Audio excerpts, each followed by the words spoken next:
So, good afternoon and welcome back.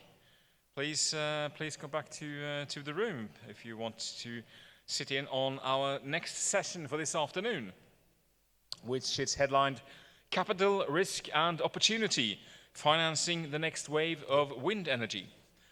I'd like to invite our keynote speaker, Ms. Vicky Roberts-Mills from AXA XL on stage. Please welcome. Vicky is the global head of energy transition at AXA, a role she moved into 3 years ago. She was previously offshore renewables leader at Aon, leading the London renewables business line.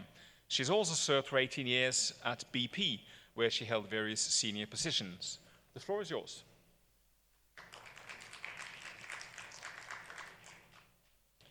Well, good afternoon, everybody. I'd just like to spend a few moments as part of this, or a few minutes as part of this session, to talk about the role of risk transfer in capital and financing. So, in many respects, insurance is something of an invisible force that tends to make modern life possible. The energy transition, as we know, is not simple. It's messy. It's uneven and, in certain circumstances, actually also quite politically charged. And too often, the transition stalls, not because of a lack of will, but because of a lack of confidence. And in many respects, in that part, that's where insurance can also come in and risk transfer. So we often think of insurance, particularly when something goes wrong. But the true value is, and always has been, is confidence.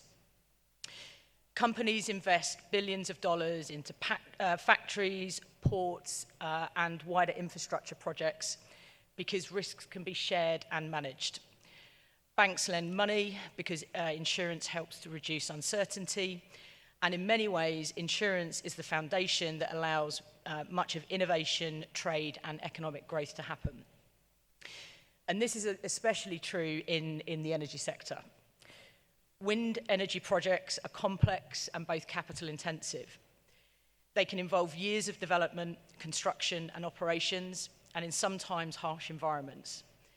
Investors and lenders therefore need assurances that risks such as typhoons, equipment failures, construction delays and operational disruptions can ultimately be managed. So without insurance and risk transfer, many wind projects simply just would not get financed. It provides confidence to developers, banks, governments and communities that these projects can survive unexpected setbacks.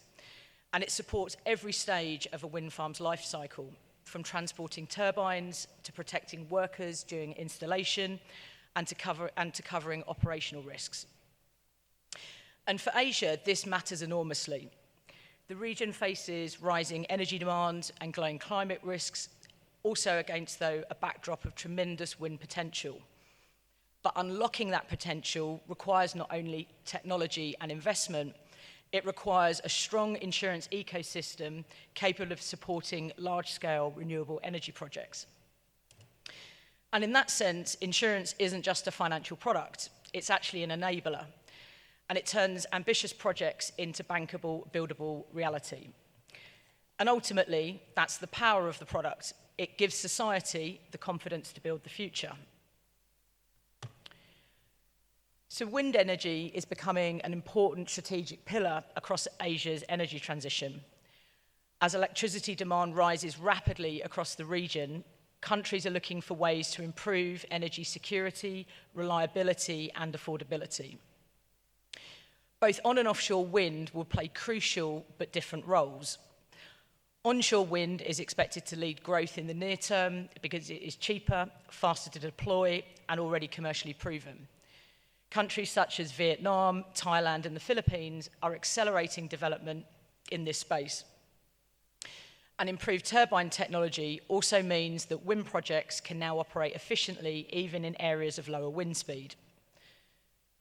However, at the same time, offshore wind represents a longer-term opportunity for the region. With some of the world's most attractive offshore wind resources, offshore wind can generate much larger amounts of electricity with stronger and more consistent wind speeds. And they also avoid some of the land constraints faced by onshore projects. While offshore wind developments in Asia are at an earlier stage, governments are increasingly seeing it as essential to achieving long-term decarbonisation goals and supporting future industries such as green hydrogen, electric transport and data centres. Floating offshore wind technology could also become especially important for deeper coastal waters across the region. So the growth of wind will depend not only on technology, but also on stronger grids, regional interconnections, investment capital, and supportive regulation. So with accelerated investment in the region, insurance is becoming a critical enabler across the entire project lifecycle. With significant technical, environmental, and financial risks, insurance helps to manage those risks across all stakeholders and provide the confidence needed to invest the billions of dollars required into renewable energy. And this begins at the earliest development stage. During project planning and site assessment, risks around permitting, environmental studies, geotechnical surveys, and project delays use solutions such as professional indemnity and liability coverage to protect against design errors, third-party claims, and unforeseen events that could delay progress. At financing, investment banks and institutional investors typically require comprehensive insurance programs before deploying and providing capital.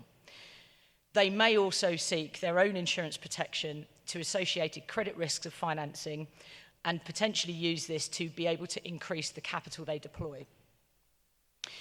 During construction, one of the highest risk periods, risks include transportation damage to turbines, contractor accidents, weather disruption, and delays in grid connections.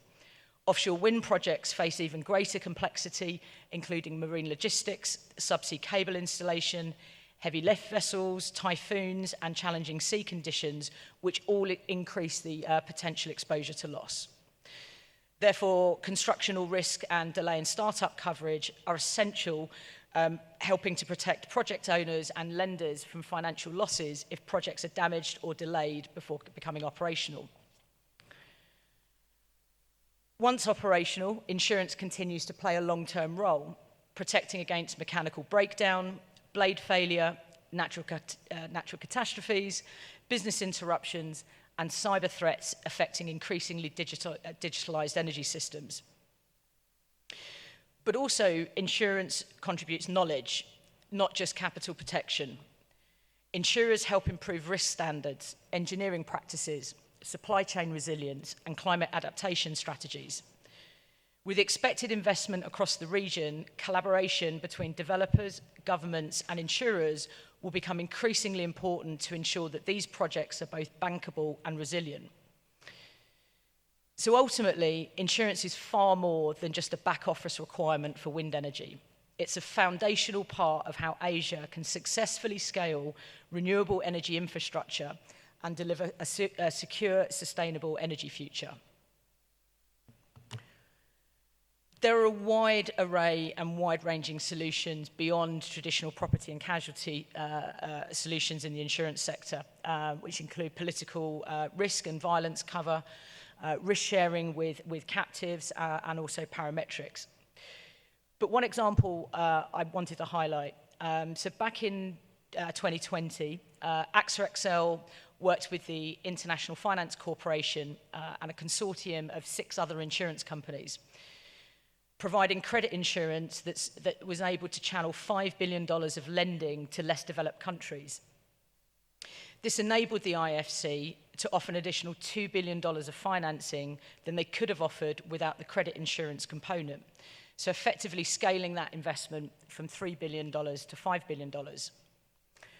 The project's success has grown, and as of 2026, this year, there are now 19 insurers involved in this program, with $6 billion of credit insurance capital supporting around $10 billion of IFC lending.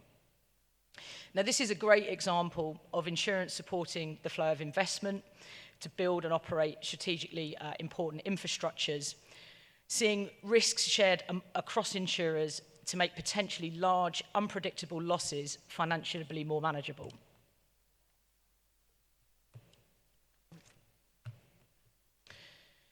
So in summary, too often, insurance is viewed as a final procurement exercise.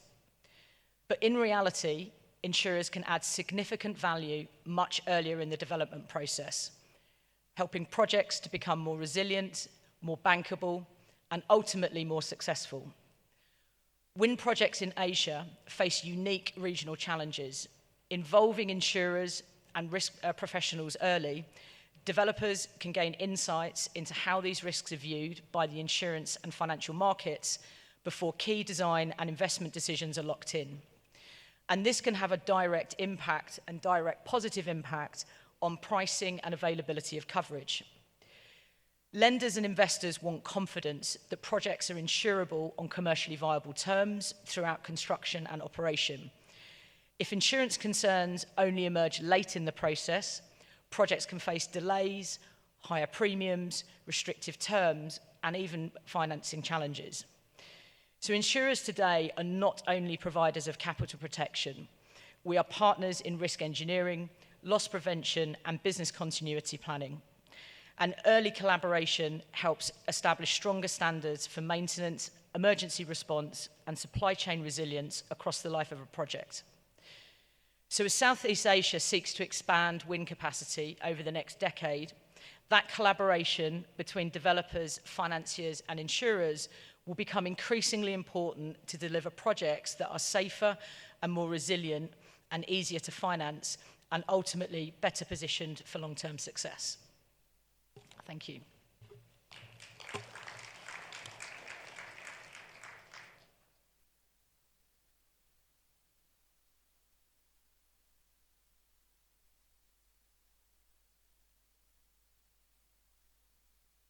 Thank you, Vicky. And to follow the keynote, we have a panel here to talk about, with so much uncertainty surrounding the industry, where will the necessary investment come from? So I'd like to welcome to the stage Michael Brandes, Director of Power and Renewables, Asia Pacific, KfW, Ipex Bank, Karine Galtier, Managing Director, Energy and Infrastructure, Group Asia, Crédit Agricole, Ganesh Padnahabam, Managing Director and Head of Project Finance, DBS Bank, Matthew Taylor, Head of APAC at Green Giraffe, and Fergus Smith, Partner and Global Head of Offshore Wind at White & Chase. Welcome.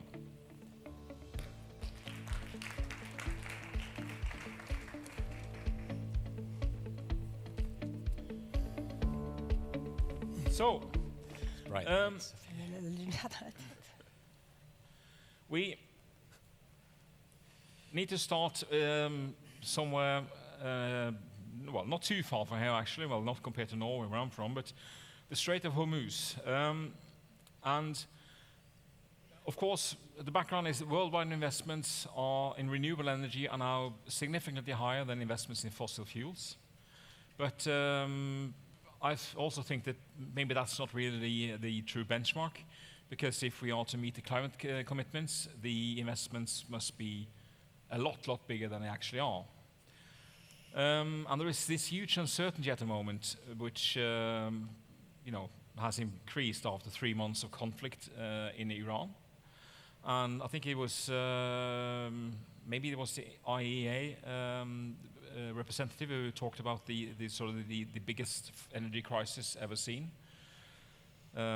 My words from memory, not necessarily a direct quote. So we're definitely not certain on the future, but start with you, Michael. How do you think the events in Middle East will sort of shape investor sentiment towards energy in Asia and wind power in particular? I mean, you don't rewrite energy policies in 3 months, but still. Yeah. No, thanks, Ole. And yeah, I first want to say that the situation in the Gulf is really tragic. We have this war. It came unpredicted or unprecedented, and maybe it's too early to figure out what you're saying after 3 months, what it really means for the future of energy.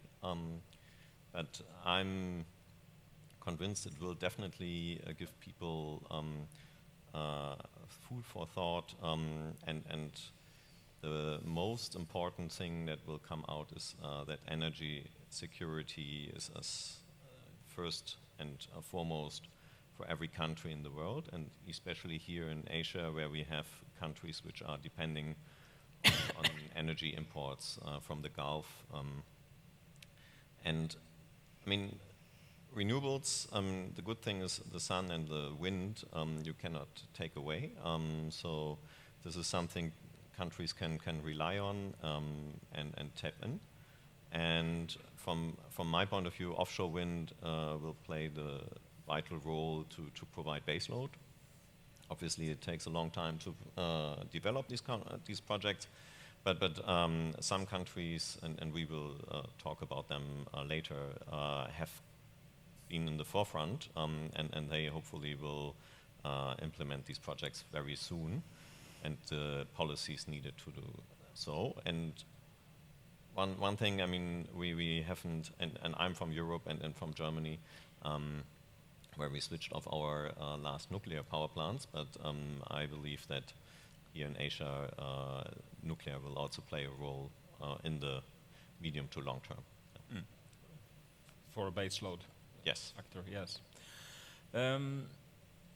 Is it, I mean, now we're 3 months in Strait of Hormuz, and if it ended next week, it would probably sort of go back to normal to a certain extent, but is it possible to say how long this has to go on before it will have a sort of an immediate impact on countries' energy policies? Because it's obvious you can't go, you can't rid yourself of the LNG dependency in such a short time. So is it like, what if this goes on for a year? How will it look then? So, I mean, again, I mean, in Europe, we learned our lesson in 2022. So we were tapping into the Gulf to replace the Russian gas. Here in Asia, some countries depend 80% on Qatar gas, which is obviously not replaceable in a very short time frame. So you really, I mean, some countries have to urgently speed up projects or revive other sources of baseload power. And for the short term, unfortunately, coal might be an option to many countries which have coal-fired power plants that were not using for the sake of replacing them with gas. And on the other side, what we see already in some countries, they will reduce economic activities. Mm. Ganesh, what are your thoughts on this? How will this affect? You know, it's very interesting because most countries in Asia use different energy mixes, and primary energy in India, for example, moved away from coal.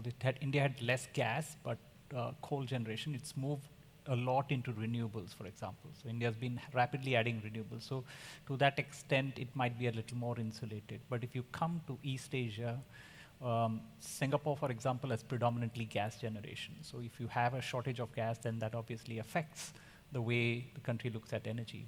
Thailand, heavily reliant on gas. But Indonesia, on the other hand, is again very reliant on coal. So it takes a long time for countries to rebalance their energy mix. And as Michael mentioned, there will be a drive towards looking at alternate fuels. That could be things like bio-LNG. It could be even green ammonia, for example, to co-fire along with coal so that you can achieve some kind of decarbonization.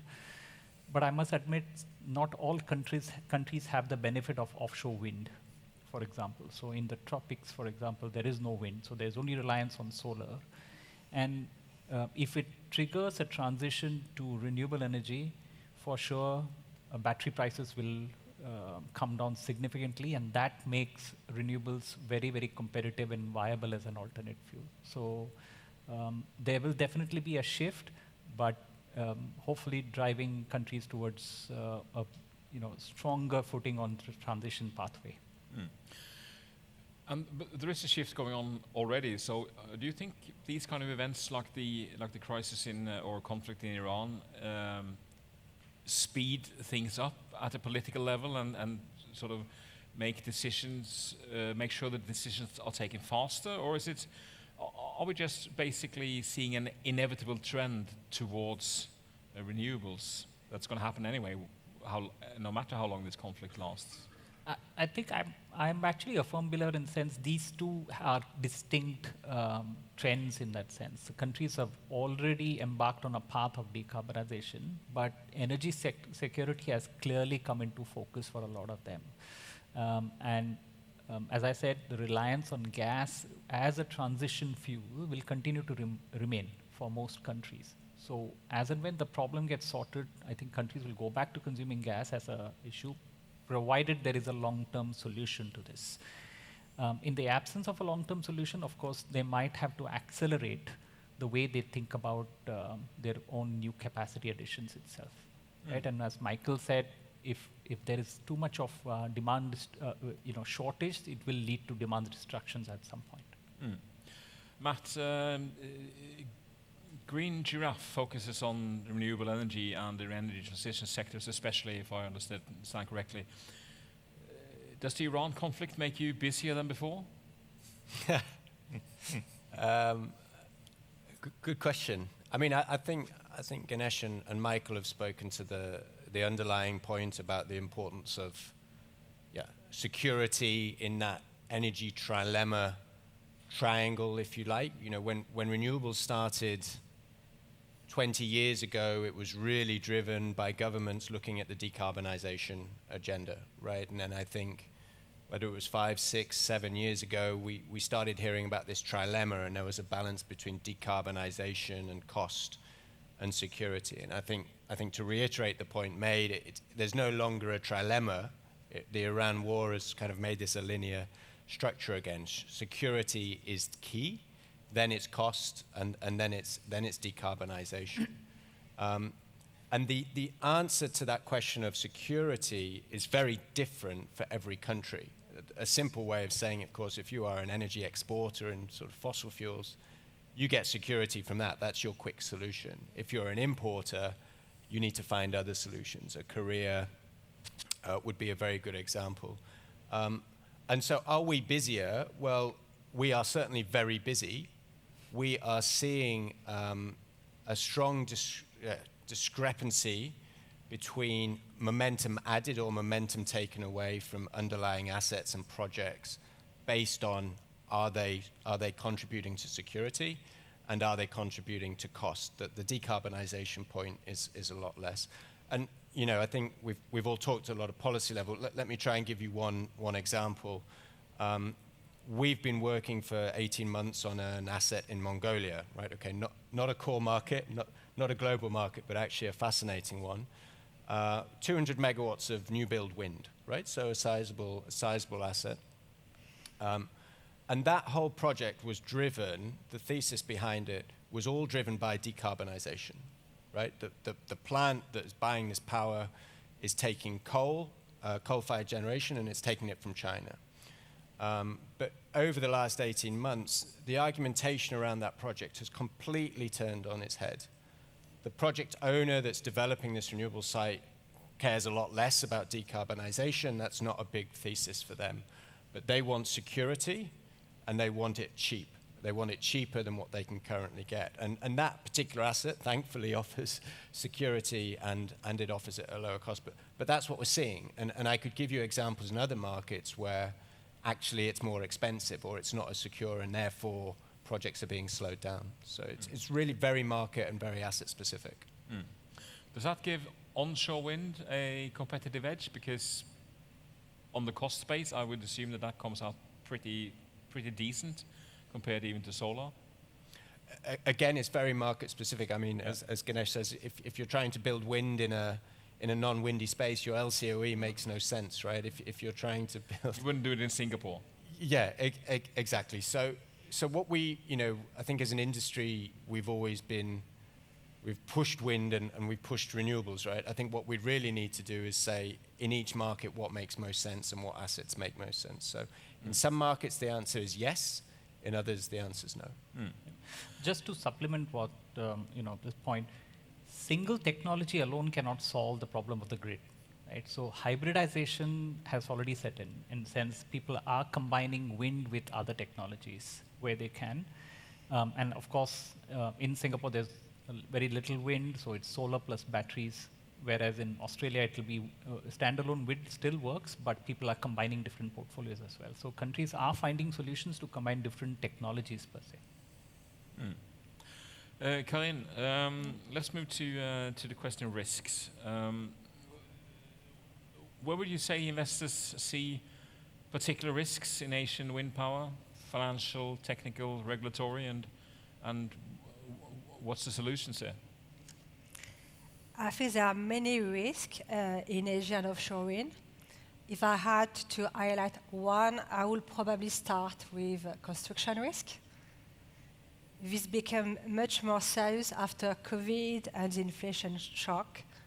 On this topic, I think the Yunlin project in Taiwan became a real wake-up call for the industry back in 2021. And don't think Fergus will say the contrary.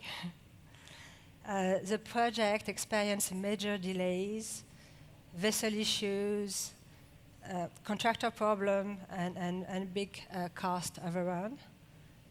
More broadly, it showed that offshore wind construction risk had been underestimated globally.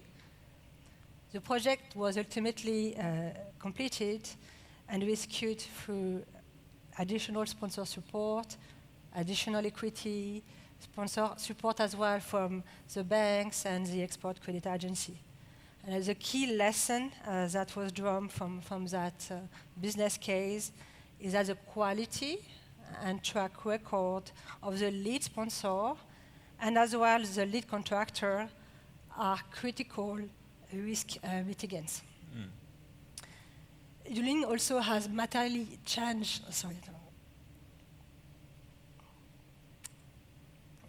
lenders and investor behavior because after Yunlin, investors became much more focused on contingency sizing, contractor quality, installation strategy, and of course buffer in the construction schedule.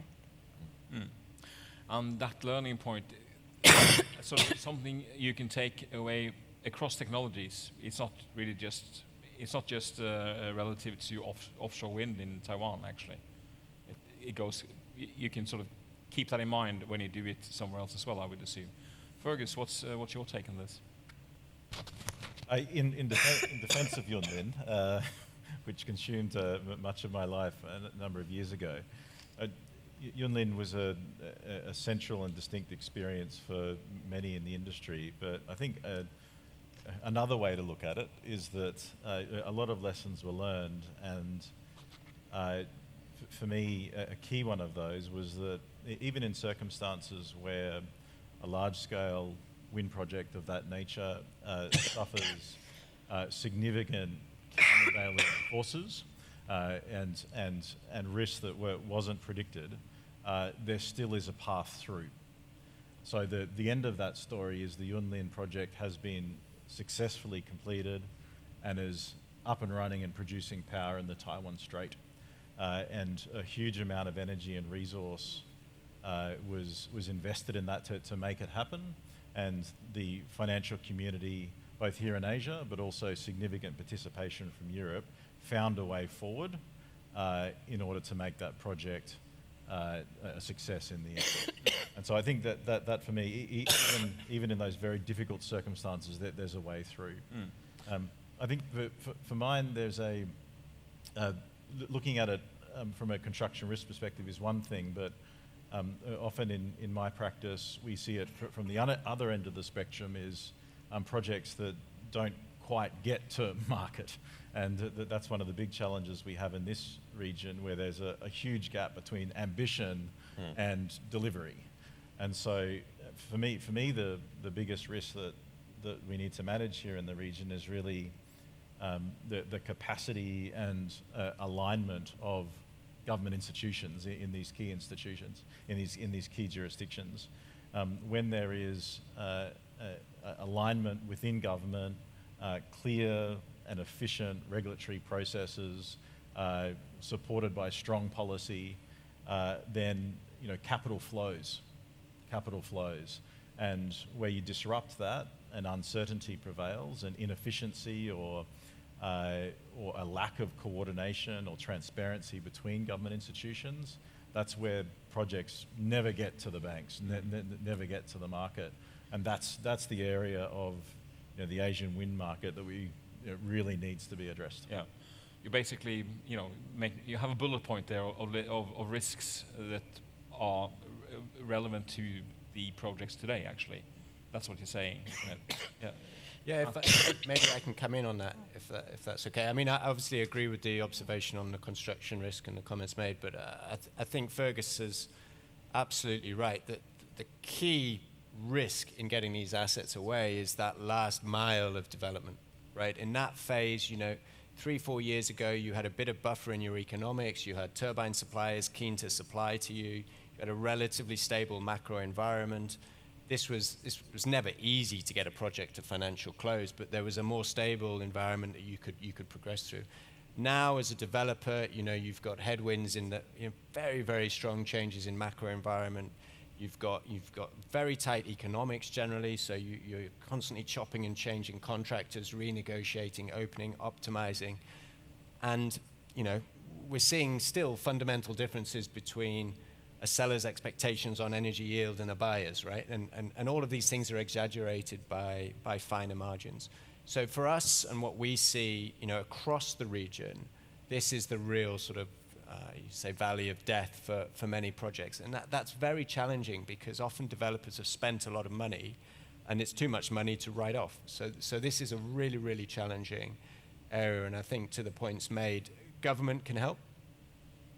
Industry can help, but also it's key to have that, you could say, more realistic expectation between a buyer and a seller, a borrower and a lender, a supplier and a contractor. I think that's really important. Yeah. Michael? Maybe to add there, actually, I guess the greatest risk here in Asia is that people underestimate the risks involved, especially in offshore wind. And yes, we have done 39 offshore wind farms in the world, and we were part of Yunlin as well. So lessons learned there. But I think we also were part of the solution. The lenders actually helped a lot to bring that across the line. But here in Asia, I think you have the advantage of having all the other regions in the world developed offshore wind, so you can tap in the lessons learned there. And this conference, for example, could be a good platform to have this exchange.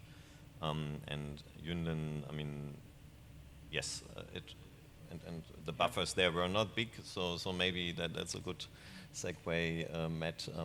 Just maybe to add one point on Matt's comment. On contrary to Europe, in Asia, the PPA are not inflation linked. So one of the key issues is to swallow, an increase in inflation, over 20 years.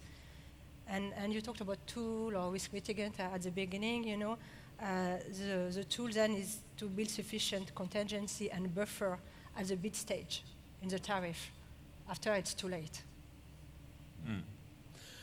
But as I understand it, PPAs is sort of the typical traditional agreement. But if you're the off-taker, you might now say that, well, I'd rather buy sun during the day and I'll buy some storage at night, and the rest I'll just get from the daily markets. I mean, are that the kind of typical financial agreement under pressure here in the markets we're here talking about, or is that still probably a few years down the road? Because it becomes much more interesting from the people who buy the electricity to pick and choose the best possible options during the day. Yeah. Is that a risk for this industry or not? Yeah. Just open question. I think again it's very market specific. You know, we've seen a market in Taiwan, for example, transition from centralized contracts to corporate PPAs. There's been a degree of appetite. There's been enough competition and appetite that you can find corporate PPAs at volume that work for projects, particularly, and I think in that instance it's sort of offshore wind relevant. You know, you flip to another market, Korea, that's not the case. You know, again, the industries underlying that are not so concerned with decarbonization. And so government has a much more active role to play. So I think, and we're always at danger, and I include myself, of generalizing APAC, right? Yeah. But it is a vast range of different markets and different solutions. Corporate PPAs have become an important part of that. And corporates, some write very nice PPAs, very bankable PPAs. Others make it much more challenging, but come with a bulletproof credit rating, right? It's nothing's easy, right? And that's why intelligent people work hard to get these assets away. I really don't think we should undersell the achievement of the Taiwan story, the offtake story in the last 3 to 4 years. We're moving from 100% government offtake with no other options to what now I think you could say is really a flourishing corporate offtake environment. And that happened overnight, really. And that's, if you would have asked me 5 years ago how long that might take, I wouldn't have predicted that we're here today. I think what's the trigger for that, do you think? Why did that happen? I think a supportive, a good track record in the industry already, a government that really pushed the boat out a little bit on its ambition to move quickly, and a supportive environment and corporates who were sufficiently motivated to take that risk. So last year, we worked on the Fengmiao 1 project, which was backed by a portfolio of 6 corporate off-takers. And what we've experienced during that transaction was all of these off-takers, bar one, had never signed a corporate off-take before. And so we're very nervous about taking that step. But with confidence in the sponsor and confidence in the support of the regulatory environment in Taiwan, they did take that step, and that has opened a whole new industry in Taiwan, which I think is a real lesson that can be taken around the region. Just to give you a few data points on what Fergus has just said, in Taiwan, total capacity developed or in construction is roughly 4.7 gigawatt, and more than 50% of that capacity is supported by corporate PPA, and mainly, with the semiconductor industry, so helping to decarbonize, that. But also other industries as well, telecommunications, and it's. Yeah, but it's quite instructive that the only market in Asia where offshore wind has got financed or is under construction, has got built, is Taiwan. And there is a reason why it's there, right? And if you think about it, it took off because the government provided a very strong PPA, and there was a utility which was AA rated, and that provided a very strong offtake. But the fact is that it doesn't have the full capacity to keep on absorbing gigawatt after gigawatt of offshore wind. And that's the reason, because the inability to pass the cost of expensive offshore wind to the ultimate user is then leading to the development of the corporate PPA, because the corporates have a better ability to absorb this cost, especially the tech companies which want to transition, because then they want to show a reduction there.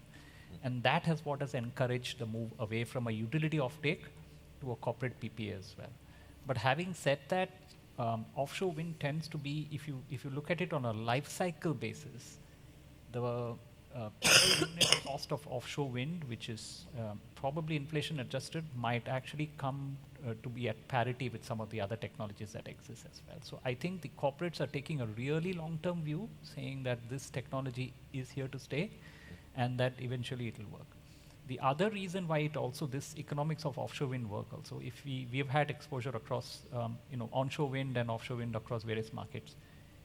Offshore wind in Taiwan and onshore wind in Australia have really outperformed from their resource studies as well. But if I take wind in India, for example, it has underperformed.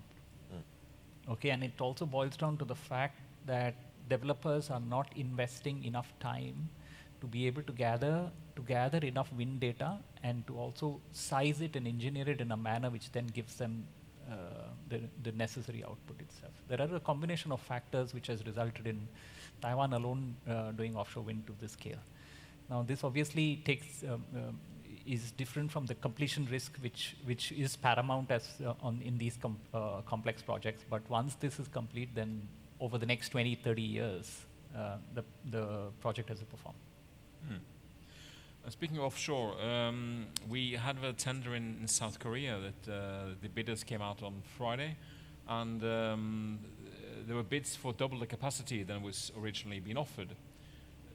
Was that a good sign of the state of the health of the South Korean system, Michael? Yeah, this is really encouraging. And Korea is probably, fingers crossed, hopefully after Taiwan, the second market which will really push forward with offshore wind. And the new bidders actually, I think, made very good choices in teaming up domestic and international expertise.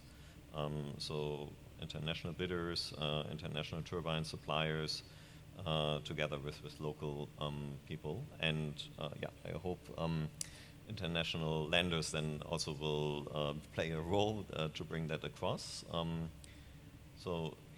Obviously it's an auction, so double the capacity is giving the country as well the choice which projects are the best. Fergus, what are your thoughts on that? Don't know if you've seen the details, but it was really great to see. The Korean offshore wind sector has underperformed in the last 3 to 5 years. It's been there, ready to explode. It's been in my budget for much longer than it should have been. But what we're seeing is that the conditions for success are slowly coming together. Last year, the government corrected an earlier mistake in terms of how they structured their REX offtake arrangements. They listened to the market, they adjusted their approach and introduced what's known as the backstop framework, which has hopefully really laid a firmer foundation for projects moving forward. And I am certainly very optimistic, and I think that the quality of sponsors that have put their hands forward to take capacity, I think is another strong indication that we're about to see real growth in that market. Yeah, Matt, please. Yeah, it hurts me to say it, but I do agree with Fergus. What I think I'd do is I'd maybe tie it back to something that we were saying earlier. It's important, and speaking specifically, your question here is about offshore wind. Making sure that future pipeline continues to come through is important for Korea and all the other offshore wind markets, granted. But actually, what's important to look at is how many of those projects are making it to financial close, and are making it to financial close and into construction in a timely way. Now, you've made the point in Korea, Fergus, that actually, there's a number that are not getting there, right, or are severely delayed. You can say the same in Japan. A number of the round 1, 2, 3 sites have been handed back or are severely delayed. You've got debt in Japan at 80 basis points in projects, which is higher than equity IRRs right now, right? So go figure how you're going to build that. And you've got the same in Taiwan. A number of projects being handed back. So it's important these tariffs, these auctions continue to happen. but it's that valley of death that essentially starts once the auction are won and gets to financial close that is the key barometer, and you can only measure that by which projects are getting to financial close and which ones are doing it without requiring further intervention and correction along the way. And that is a very small portion of projects. Let's talk a little bit about then local investment versus export development finance. Because is it a question of finding investors locally, Karin, or where does export development finance fit in, do you think? Yeah, definitively export finance has been critical to finance, the first offshore wind project in Taiwan. So the first project was closed in 2019, Formosa 1. It was a pilot project, 128 megawatt.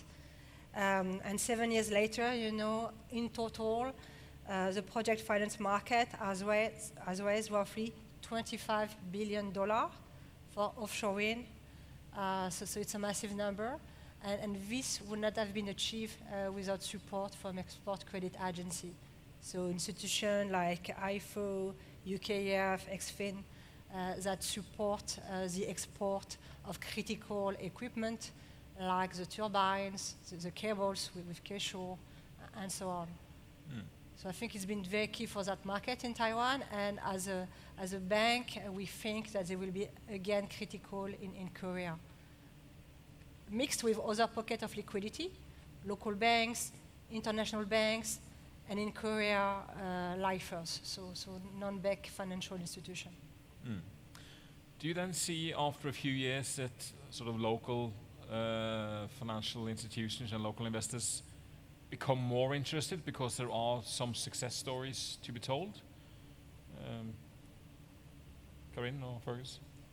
It's absolutely the case in Taiwan. That's exactly what's happened. The real foundation of the industry was built by export credit agencies and international banks and a small contingent of brave local banks going into this industry for the first time.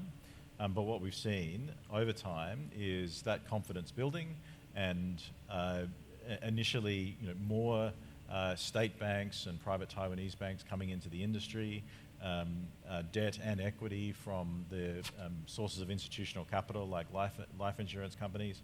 But now where we are today is that local liquidity is fundamental to and forms a massive part of the funding of the next projects in the pipeline.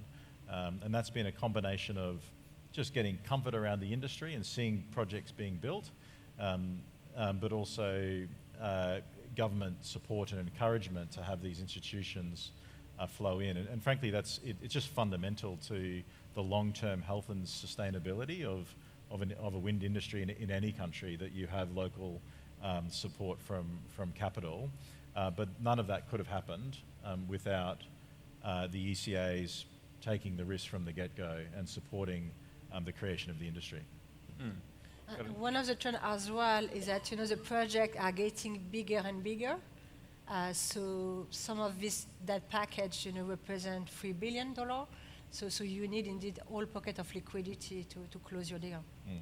It does differ across jurisdictions, though. I think the way it happened in Taiwan is probably a unique story. In places like South Korea and the Philippines, which has its auction this year, and perhaps we'll get onto that. But in a place like South Korea, you can't really lead with ECAs and expect the local banks to follow. Just the power dynamic that doesn't work like that. It really needs to be a partnership from day one, and for both sides of those pools of capital with their own requirements and expectations and peculiarities to find middle ground. And that's what's happening in South Korea. And so, different markets, different strategies. Ganesh? No, I think I agree with what has been said.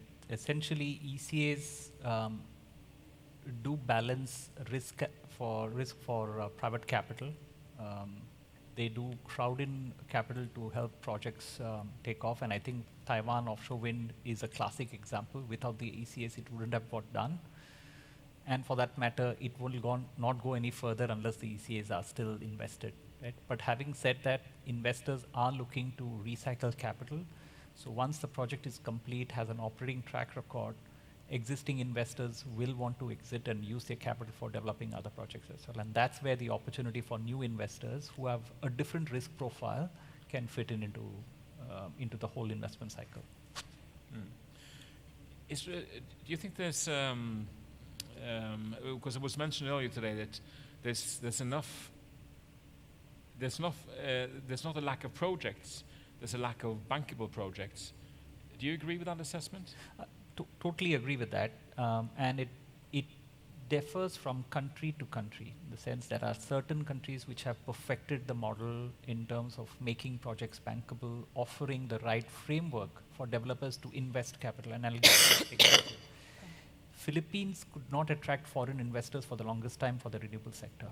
And then a few years ago, they opened up the sector for 100% investment. Till then, it was a minority. Right? At the moment they opened it, and because international capital or international developers needed to control how they went about executing the project and not rely on the local capability, that is when the whole dynamic shifted in Philippines, and it's seen a significant inflow of foreign capital into this sector to grow the capacity invested as well. That's first. So investment policies are critical as well. Philippines also did something different, and there are each of these markets offers different constructs for investors. They came up with this whole GAP program also, which is slightly different from the way these projects are tendered in other markets. Taiwan is different, India, Australia, all of them offer different. But it took a while for investors to get familiar and participate into round after round of those GAP auctions. And finally, you're seeing this significant uptake of these tenders itself. Right? So, and same example, if you go back 20 years in India, when they first started this program of renewable energy auctions, solar power is very expensive. It hadn't achieved grid parity. But then slowly, as capacity built up, and then they standardized the contract, offered some risk mitigation for payment defaults of the discoms and so on and so forth. After that, it has not looked back at all. Whereas if you look at Australia, it offers you a completely different structure, fully liberalized market determines, developers take the risk of where they want to put the capacity and who they want to contract with. And then lenders equally will adapt to how they want to structure this risk. So it's more about lenders assessing what risk exists. Lenders are pretty familiar with what risk exists in each of the market. It is just that the whole development cycle or the risk proposition for lenders and investors need to be crafted in a manner which attracts capital. So could you in a way say that with the flow of capital from export finance, for instance, also comes the knowledge and then the project experience, and then it's sort of, the seeds are grown locally to, okay, well, now we know how to do it, so we can do it ourselves. Yeah. And then bankability is a very subjective term. So what is bankable in Australia, the same structure may not work in Philippines for that matter, or India for that matter. Right? I'll see if there are any questions from the audience in a moment, but Mr. Michael, you mentioned beforehand that one should start with low-hanging fruits in the APAC markets. Could you say a little bit about that? Yeah. It sounds easy, but... I know. And probably it's because we have done it, as I said, 39 times. So there's a learning curve, and we heard this morning the German ambassador talking about the first offshore wind farm in Germany, 2010, which we financed. So that was the start, and we had our learning curve. And I guess this is what I wanted to convey is in Asia, start with the feasible and the easy, perceived easy projects, saying fixed bottom, and not jump right away from zero to floating offshore wind without an expert, or better, an experienced partner, and that counts for the equity, but also for the suppliers, and you need certain circumstances in the infrastructure, supply chain, the vessels, the skilled labor. So many things, and we heard this morning as well that people here in the region are working on that. But it's not yet there, so it's probably prudent to have the easy projects first, and then build on that once they are up and running. Yeah. But we are not afraid of floating offshore wind, and have done it as well. So we're looking forward to the Korean floating offshore wind projects, which, in my view, have a good setup. What are the low-hanging fruit, do you think, Fergus, in the APAC market? Where you're sort of most confident when you see a project idea? It's an unusual concept for this region, I think. I think most fruit are quite high in the tree and require work to get them. But I think if the suggestion is that, you know, focusing on fixed bottom and building that experience and moving towards floating, I think it's a very good suggestion and the direction of travel. But I think we're well and truly on that path. You know, 12 offshore wind projects have reached financial close in the region on a limited recourse basis. That's a large number of projects. There's a huge amount of experience, scar tissue, and resilience that has built up in the industry over the last 8 years. And I think we're ready to take the next step. I think Korea is a market that should be a leader, a global leader in floating offshore wind. The sponsors that have put their hand up to build those projects in that market are incredibly experienced and have invested over a long period of time in the local teams and the local partners necessary to get the job done. So I think we're ready. Any questions from the audience before we move to the closing comments? Raise your hand. There's a couple of ones down there. Please. Hi, yeah, I'm Will Jackson. I'm a colleague of Matt's from Green Giraffe. You're fired. Question to the panel. So there's obviously a lot of excitement around digital infrastructure and data centers at the moment. And there's a lot of announcements about the amount of capital that banks are pouring into that sector.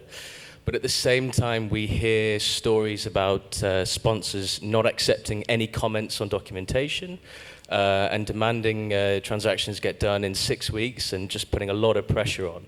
So drawing a comparison between that was, you know, clearly banks can move quickly when they want to, right?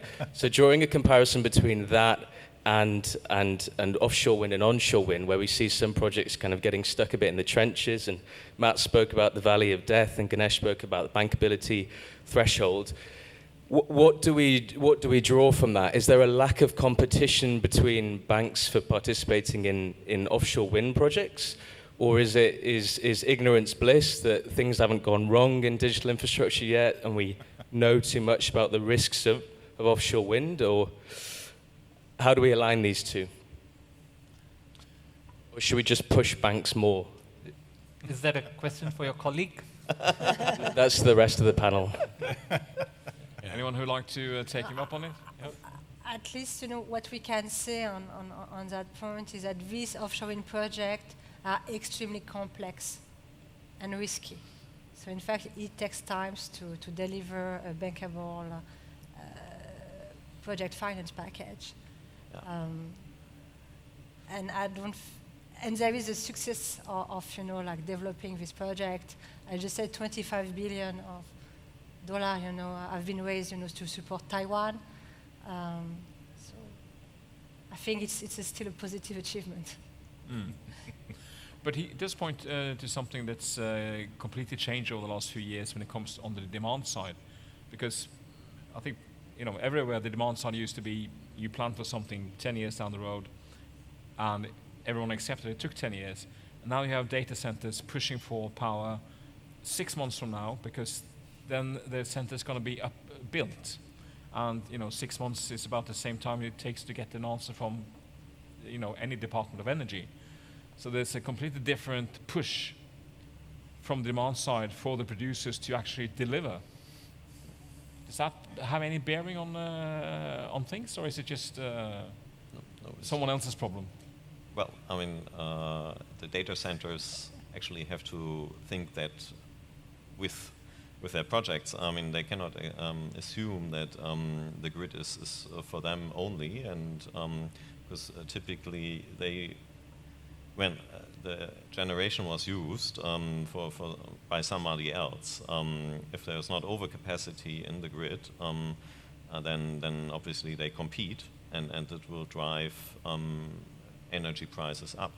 So what we already see in the US is that they have built in huge generation projects behind the meter, just for the sake of not competing with residential electricity prices. So I guess this is something that can happen here as well. Yeah. Matt, quickly, and then we'll have one more question from the audience. Yeah, thanks, William. I think I like to say that 2-3 years ago, you know, we as renewables, we used to be the cool guys in the room, right? People would come up to us, infrastructure events and everything, and they'd want to be involved in renewables, onshore wind, offshore wind, solar, whatever it now. We are definitely not the cool people in the room now, right? That's clear. It's data center people. And, you know, that doesn't feel very nice, but actually it's quite good, because energy shouldn't be front page news, right? It shouldn't be the exciting stuff, right? We should be there quietly delivering what's necessary to underpin economies in the same way that water does, right? I mean, it's probably not the coolest thing to say, but I think that's the reality. And so I don't mind that the media attention and everything is more on data centers. I think what we need to focus on is the fundamentals. We're clearly in an industry that goes up and down like anything, and we're in a down rather than an up. I think many people will say we're starting to come back up. But if we focus on the fundamentals, individual assets, individual markets, then, you know, banks will spend more time on a wind asset than a data center, on an offshore wind asset than something else. So the ball is in our court. Yeah, but you still are the fall guys because the energy is still needed for the data centers. Yeah, there yes, you you go. will always be. Yeah. And a question, lady at the back. And then we'll have to round up. Thank you for the great talks. This is Xiangyu, wind analyst from Bloomberg New Energy Finance. And we know that cost-efficient Chinese turbines have been one of the major ways to decrease costs for developers. And we also know that the bankability of these Chinese turbines vary by different markets. So in which markets within or outside of APAC region do you find it hard to financing projects using Chinese turbines, and why? I think offshore wind, you don't have any precedent with Chinese turbine being bank and finance. So there could be some solution investigated in the Philippines or in other markets, but it's not yet on the table. Yeah. Anyone else like to? I think it's a really great question, and it's a question that I think the industry needs to grapple with. I think we're living in a time where everything we used to know, the guardrails of our institutions and our alliances are all being turned on their head. And I think with the cost drivers in our industry, I think it really is time for more jurisdictions to open up to the possibility of Chinese turbines in offshore wind. It's inevitable, it's important for competition and for a whole range of other reasons. And I think we're coming to the point where we hopefully will see some of the first projects in our region using Chinese turbines in the offshore space. And I think that's a good thing, and it'll be a great thing for the industry going forward. I'd say in Australia we've financed wind farms with Chinese turbines as well. It's been done in other parts as well, but not. And as Fergus said, it's just a matter of time. Surely this technology, the Chinese turbine manufacturers can definitely perfect this for offshore wind. But in addition to turbines, even undersea cables is certainly within the reach of Chinese manufacturers, because the export cable tends to become, there's a big shortage of undersea cables as well, cable manufacturing capacity as well. So when we talk of wind, we just keep talking about the wind turbine and the generator alone. But you see the whole associated supply chain needs to come together to make this happen. So those are areas for Chinese equipment manufacturers to ramp up capacity and support the industry. Thank you. And supply chain is something we're going to come back to tomorrow. And with that, I'd like to thank you all for sharing your views. Michael Brandes, Director of Power and Renewables, Asia Pacific, KfW IPEX Bank. Karin Galtier, Managing Director, Energy and Infrastructure, Group Asia, Crédit Agricole. Ganesh Padmanabhan, Managing Director and Head of Project Finance, DBS Bank. Matthew Taylor, Head of APAC at Green Giraffe. And Fergus Smith, Partner and Global Head of Offshore Wind at White & Chase. Thank you.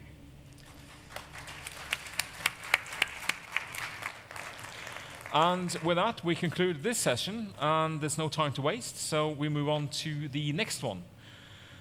And that's called the Market Challenge. So, as the panelists leave stage, I would like to welcome back on stage my colleague, Senior Correspondent Gareth Chetwynder-Richard, who will guide you through the next part. Thank you.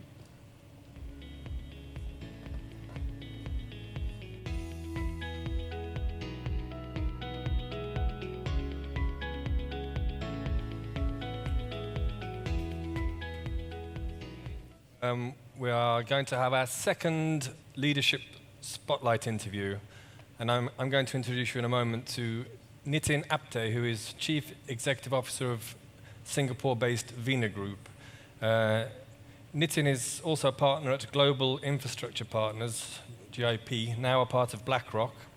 The Vina Group includes WindEnergy, a leading green energy platform in Asia Pacific, and also, excuse me, and also Vina Nexus, a digital infrastructure business focused on AI-ready, renewably powered data centers. Nitin joined GIP in 2018 following its acquisition of Equus Energy and was appointed to lead the formation and strategic growth of WindEnergy at that time. He's led a significant expansion of the company's operating portfolio and development pipeline across the region, including Japan, South Korea, Taiwan, Australia, Southeast Asia, including the Philippines, Singapore, Malaysia, Indonesia, and Thailand. That's quite a portfolio, and also South Asia, India. Nitin was previously head of Materia, a specialty materials company, and he built his earlier career at Saudi chemicals giant SABIC and also at General Electric, holding various senior roles across marketing, supply chain management, and innovation and other areas. So, Nitin, I'd like to ask you to join me if you could.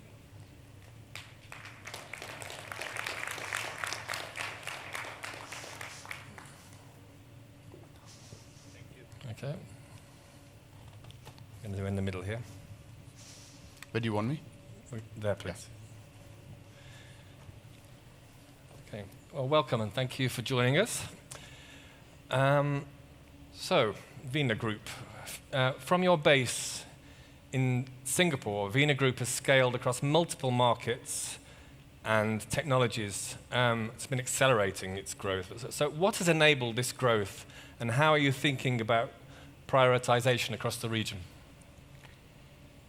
So as you remarked in your introduction, the company has grown pretty significantly across 11 markets. Asia Pacific continues to have energy security concerns. The demand for energy continues to increase, even before digital. And so this has been a market where a company like Vina could come in and develop projects locally.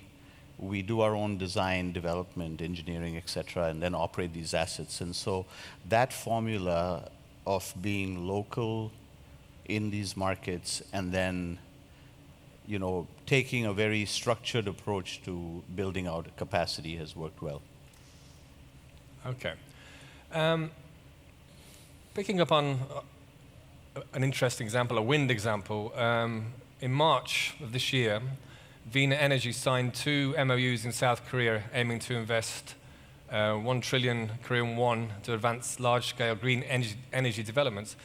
This, in fact, was part of a continued expansion in South Korea. It began in 2018. It already includes offshore wind projects in the shape of Tai'an and Mizo.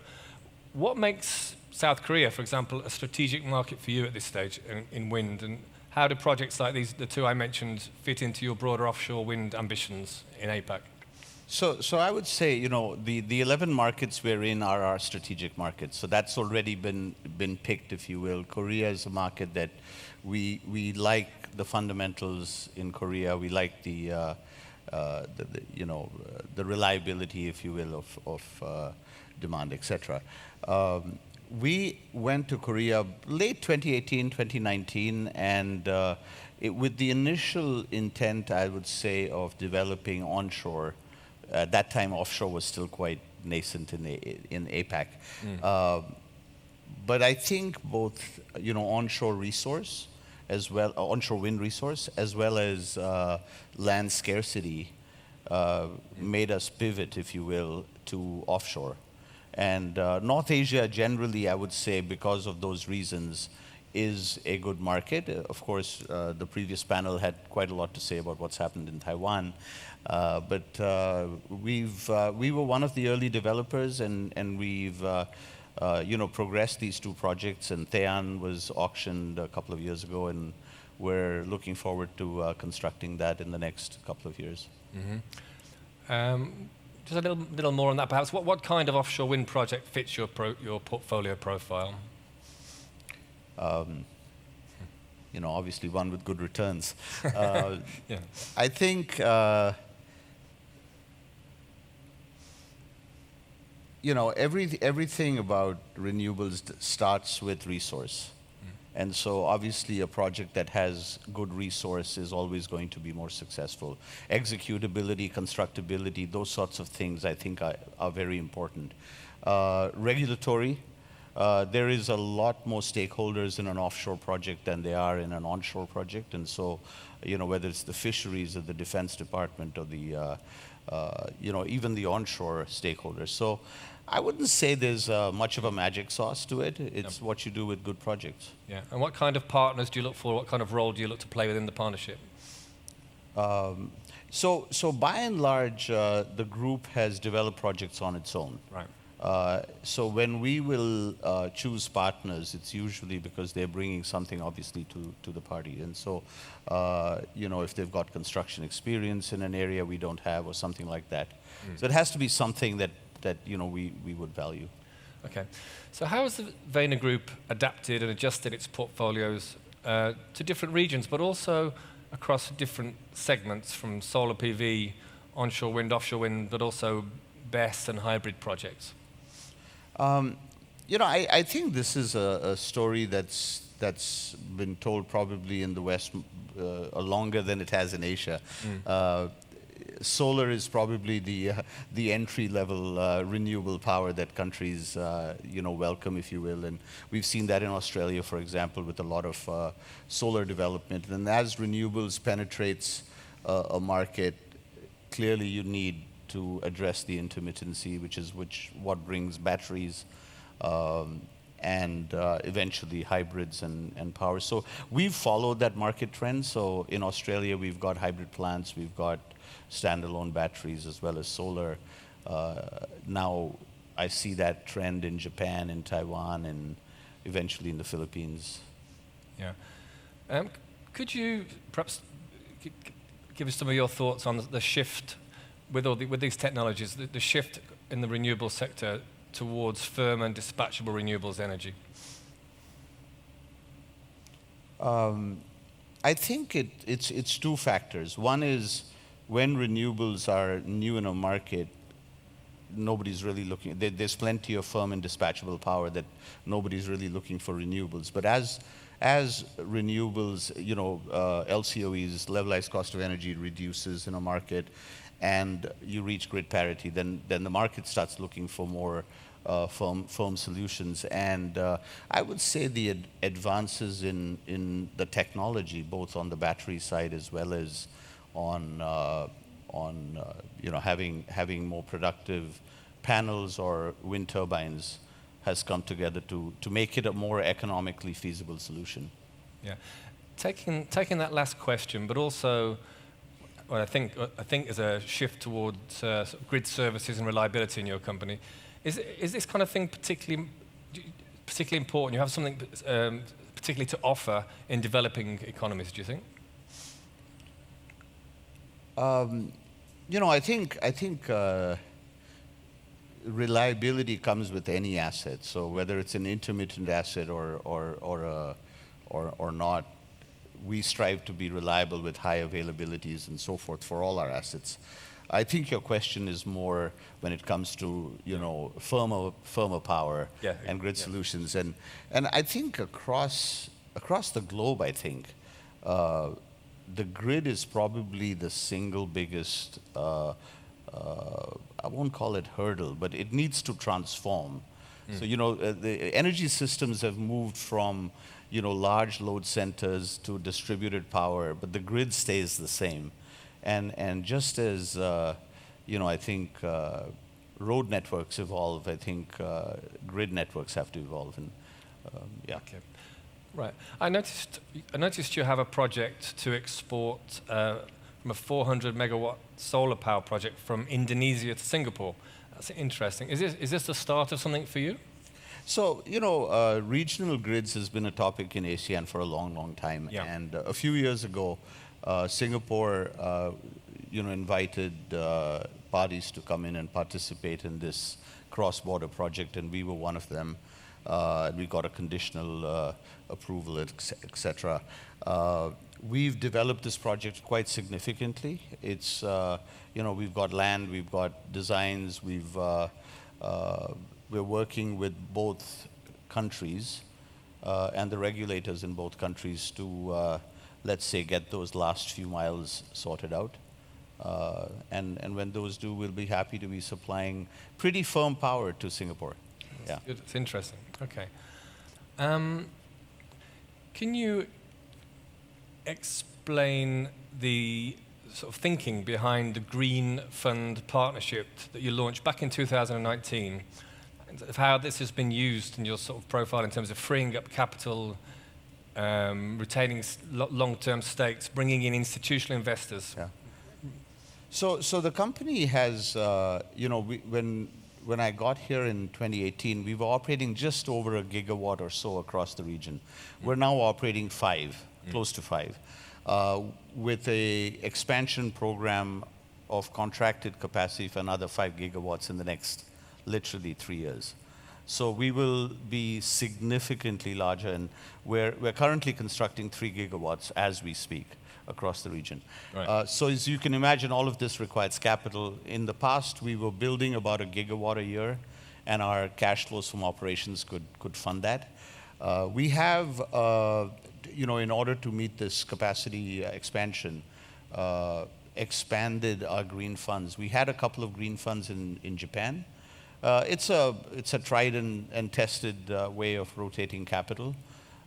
And we are expanding that outside of Japan as well, and we'll use that capital to build new assets and you know, give financial investors a reliable return. Mm-hmm. How do you see the road ahead? Do you see we've been obviously hearing a few thoughts, comments here about the current moment geopolitically, economically that is facing us. Do you see financing challenges or additional financing challenges for the region ahead? No, I think somebody on the panel before said there are lots of projects. It's the lack of bankable projects. True. And I think a bankable project will find financing, and so that's what we're all about is, you know, building out bankable projects. Okay. What role do you see the VINA Group playing in enabling the next phase of Asia Pacific's energy transition? You know, I think there's especially with what's happening in the Middle East and some of the pressure on gas and diesel and so forth, people are thinking about this as yet another phase. I don't really see that for renewables in Asia. I think it's a continuing trend. We used to build a few hundred megawatts a year. We're building gigawatts now, and I think that trend is still, Asia's got a long way to go. So I don't see I think it's more of a trajectory rather than a shift. Mm-hmm. Perhaps we should talk a little bit about VINA Nexus as well. Just looking at some of the projections for US demand, for example, in the data center phenomenon. I think it was a Goldman Sachs report I was reading earlier, looking to 8% of US peak electricity by 2027. Obviously, China's not far behind well, will soon not be far behind. There's nothing of this kind yet in APAC in terms of such an impact on overall demand. But how do you see this developing? Yeah, it's a good question. As you said, I think the U.S. is probably 25 times bigger than what Asia has right now in terms of data center capacity and demand. It's some number like that. And so I see it in two stages. Right now, I think in markets where there is sufficient power, but when you put a 400 or 500 megawatt load of a data center, an AI data center on the grid, there's enough power in the system, but the grid is challenged perhaps in the peak hours. And so our approach is, let's deal with that congestion with behind-the-meter solutions, solve the problem for now. Eventually, you will need more power. Yeah. But I see it as a two-stage problem in Asia. Okay. Let's ask that question a little bit specifically to Singapore. Tell us a little bit about the Singapore roots of your company. Mm-hmm. And my last question, how do you see Singapore's role in the future of this digital energy world? Yeah, it's, when I got to Singapore, we had about 30 people in the office. We now have 70. It's a small, but it's I'll say the nerve center for our company with operations across the region. And a lot of our partners are in Singapore. I think obviously the banks are in Singapore. And apart from the import project where we would love to have Singapore as one of our customers as well, I think it's a good place to run the business. And even on the data center side, it's there are opportunities here. Yeah. Okay. I think we're running out of time, but perhaps just to finish, slightly more personal question. But you spent some of your formative years in the petrochemical sector with Saudi Basic Industries. Tell us about your move over, and it's kind of like my last question, but how you see the sort of future of renewable energy. Yeah, it's my dark past, isn't it? I have a carbon footprint that we're working to erase, and that's what I tell my team we need to do. But, I wouldn't... I have some secrets too. So. Yeah, I wouldn't knock plastics. I mean, it's still an important part of industrialization. I think the future, for renewables or anything we do as humans, I think, is to make sure we can be around for a long time and still have a livable planet. Okay, well, good luck with it all. We'll Thank you. leave it there. We haven't got much time, so... All right. Okay. Thank you. Thank you. Yep. Okay.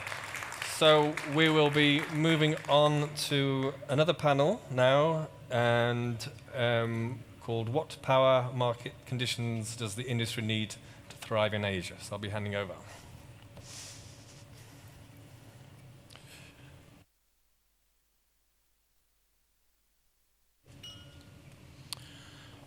Thank you. And it's time for the final panel of the day. So the topic, as Gareth said, is what power market conditions does the industry need to thrive in the Asia-Pacific markets? I'd like to welcome onto the stage Steve Kim, Managing Director, Structured and Project Finance of OCBC. Isabella Suarez, Head of Engagement Southeast Asia, Transition Zero. John Curry, Vice President of Operations, Asia-Pacific Digital Realty. Ernst Kuhnemann, Senior Associate Power System and Transformation, Agora Energiewende, and David Broadstock, partner of the Lantau Group. Wonderful. Finding your places. I've explained that for those of us who have OCD, it's nice that people sit under the actual picture, because otherwise it's a bit hard to take. I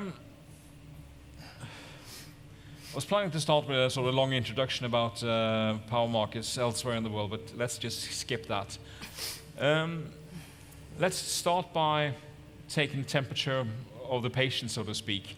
How well do the power markets function in the Asian markets now? And is there a clear leader or anyone who needs to catch up? And I go around the panel, but I'll start off with Mr. Kim, actually. Your expertise is structured and project finance, if I understand correctly. Yes. Do you prefer solid PPAs for projects? Is that sort of the go-to mechanism still?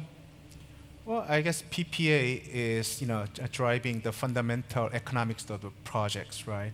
what we are looking for PPA, is revenue certainty, which is broken down to price and volume. Price, we are generally supported by the tariff, which can be fixed over the longer term, let's say 15, 20 years. But your volume is actually constrained by what we call curtailment risk, right? Constrained by grid capacity. And in fact, that's probably one of the key the issues that we need to overcome down the road in order to prop up more renewable, especially in ASEAN market. OCBC is quite active in financing renewables around the world. Even though we are an Asia-based bank, we are doing a lot of projects in US, UK, Western Europe, and Australia. Those common features of these markets that I just mentioned actually are providing certain sort of comfort over long-term grid augmentation, sponsored and funded by the either grid operators or regulatory bodies, right? That's not what we are seeing in ASEAN market. So in fact, whether you have a very good wind resource or not, actually if you cannot dispatch because of grid constraint, I mean obviously volume uncertainty is high, and that actually constrain our financial, the debt amount. In fact, fundamental, bankability is at risk because of that risk. Yeah. So, do you see any changes in the power markets that affect financing and possible financing models? And I'm asking, coming from Norway, we've seen enormous changes in the power markets over the last few years, amongst other things, because of things like curtailment, the need for flexibility, etc., etc. So do you see those kind of changes here, or is it sort of too early? Well, I guess you can argue it's half glass or half full glass, right? Because I think certain governments are trying to form a PPA template to provide sort of standardized terms for investors to spend less time than before. The problem is that certain bankability issues, such as how to deal with a change in low risk, how to deal with curtailment risk, right? Generally, private sector wants to make sure that they control the risk that they can control, right? But outside the project parameters, such as force majeure event, or prolonged force majeure event, right? Something that government can control, or maybe insurance market provides certain help. Those are needs to be sort of established and very clear in the PPA. But in certain ASEAN market PPAs that we are seeing in ASEAN market, we don't see those features yet, right? So I think there's a lot of improvement to be made, and we are waiting for the change to happen. Ms. Suarez, Transition Zero delivers expert in energy transition analysis. What are your thoughts? I think that's very fair. I think there are a number of obstacles that exist currently for power markets. I think for wind in particular, like for my region, I think the leaders in terms of power market design, it's really a story about Vietnam, the Philippines, and Indonesia. Most other markets are either too resource constraints on wind, too small, or in very early stages for the relevant timelines that we're looking at. When I think about leaders though in power markets in relation to wind, I think about who has the most complete implementation chain and not the biggest targets. I think it's very easy, particularly in Asia, to get fixated on all of these large targets coming out. But I think, as has already been emphasized, there are very key infrastructure, market, operational mechanisms that need to exist and that need to come online that are sort of affecting that. And so I think the gap in pipeline and delivery is really a defining renewable energy characteristic in Southeast Asia. And one thing for us is we do a lot of energy systems modeling, and that comes with a lot of assumptions about where your market is going to go. And everybody has a different opinion about how the targets are going to play out, which projects are going to come on, and there just needs to be a little more increased certainty around that for all of the stakeholders. But I think we are reaching a point where the renewable capacity targets have sort of outrun market design in almost every Southeast Asia country. And there's a really clear pattern that we can trace, even to the solar story, where you have an ambitious gigawatt target, but you have no auction mechanism or a limited auction mechanism. You have no grid connection. and therefore you have very little bankable projects, and then you miss the target. And that's a sequencing issue. I think that there's already a case in Vietnam provides like the clearest example where this happened for Fit Solar, and I think we're learning from that. We are seeing a lot of countries try and implement and roll out financing for all of these other areas that you need to address. But I think it's one of the key things that we watch. Thank you. Mr. Curry, Digital Realty, you deliver a data center platform? We do. How does this look from your perspective? Well, to be quite blunt, I'm on the end of the large black cable that comes into my building, right? So I probably should have missed the previous panel that you were hosting where they talked about the Valley of Death and a few other scary things for an off-taker, right? Look, the global demand for data centers is just booming at the moment. And we don't do it for the purposes of just building buildings and burning electricity. The devices that you have in your hand, the devices that I see all throughout the room are driving that demand. Renewable energy and decarbonisation in our industry is very important to us. But I agree with the gentleman next to me. We would love to get more action in Singapore, for instance. But with grid congestion or issues with the grid or uncertainty about imports and how imports will be treated. Other countries that we operate in, Korea, Japan, it's difficult to strike agreements that are economically sensible for us because our customers are quite sensitive to the energy bill, right? So, yeah, I think it's still got a long way to go, particularly in APAC as a cohesive market. It's all over the place at the moment, it's schizophrenic depending on where you live. Now, I'm an Australian, and so I've dealt with PPAs in Australia quite successfully, but elsewhere in APAC, they're very difficult. And almost too difficult. So, I don't know how many details you can share, but sort of what constitutes a successful uptake for you in these markets? Where the transition from a black energy price to, say, a green energy price is less than 10 or 15%. Customers are willing to accept a premium, but they're not willing to double or triple their energy bill. And some of these customers have 4, 5, 6, 7, 8, 9 megawatts of demand that they're burning every minute. And you calculate that out in total kilowatt hours, that's quite a lot of money to be paying every month. Yeah. And as an example, the energy shock that we went through, I think it was 2021, 2022 here in Singapore, there were a lot of difficult conversations in that energy change. So, it really has to be financially sensible to be able to move in that way.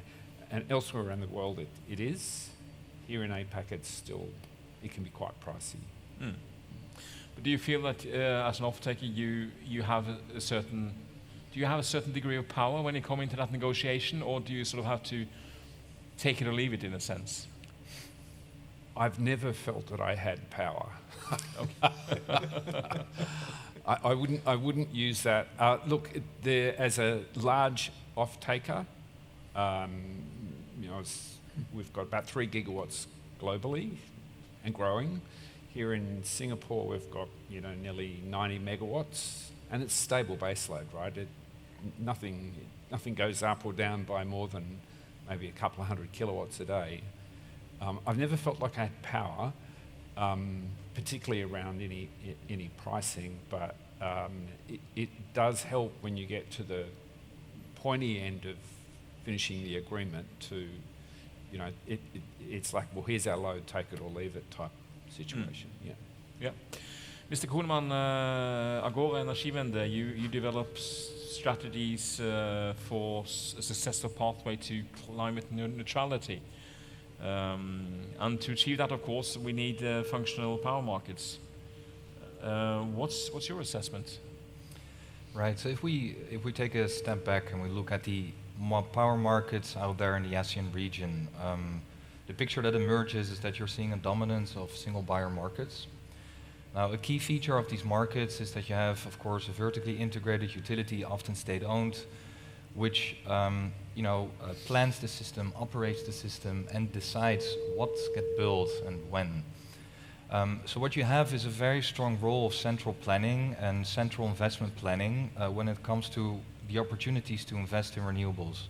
So in most of these markets around the region, centralized tenders, utility tenders, have really been the main modality, the instrument through which renewables have come to grid. Of course, corporate PPAs are becoming increasingly relevant, and for good reason, but still these centralized procurement options are still the dominant form to get new assets into the system, and they have been very successful in doing so.